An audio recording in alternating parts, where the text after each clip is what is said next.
സുന്ദരി പെണ്ണിൻ്റെ തലയിൽ നിന്ന് കൈമാറ്റിയാൽ അപ്പം തന്നെ കരയാൻ തുടങ്ങും. കേൾക്കണം കേട്ടോ നിങ്ങളിത്. ഇവിടെ ഇപ്പോൾ ആർക്കാ കുശുമ്പെന്ന് കാണാം. ഡോറ പെണ്ണിനാണോ സുന്ദരി പെണ്ണിനാണോ എന്ന്. ഒരാളെ തലോടുമ്പോൾ ഒരാൾക്ക് കുശുമ്പ്. അങ്ങനെയുള്ള കളിയാണ് ഇവിടെ. കണ്ടു നോക്കിക്കേ എല്ലാവരും. അവസാനം നമ്മളുടെ സുന്ദരി പെണ്ണ് പിണങ്ങി പോകുന്നതും കാണാം. നിങ്ങൾക്കൊരു കാര്യം അറിയോ? സുന്ദരി പെണ്ണ് വിചാരിച്ചിരിക്കുന്നത് ഡോറ പെണ്ണാണ് അവളുടെ അമ്മയെന്ന്. അതുകൊണ്ട് ഏത് നേരവും ഡോറയുടെ പുറകിലാണ്. ഡോറ അങ്ങോട്ട് പോകുമ്പോൾ അവളും പോകുന്നു, ഡോറ കിടക്കുമ്പോൾ അവളുടെ കൂടെ കിടക്കുന്നു. കണ്ടില്ലേ കളി? കണ്ടോ കണ്ടോ അവളുടെ കുശുമ്പ് കണ്ടോ? ഡോറയെ തൊടാനായിട്ട് സമ്മതിക്കുന്നേ ഇല്ല.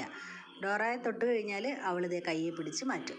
കണ്ടോ, അവസാനം അവൾ പിണങ്ങി പോവുകയാണ്. പാവം, എന്ത് ചെയ്യണേ? അവളുടെ തള്ളപ്പൂച്ചയാണെങ്കിൽ 2-3 മാസം കഴിഞ്ഞപ്പോഴേ അതുങ്ങളെ ഇട്ടിട്ട് പോയി. ഇപ്പോൾ ഡോറയുടെ പുറകെയാണ് ഏത് നേരവും.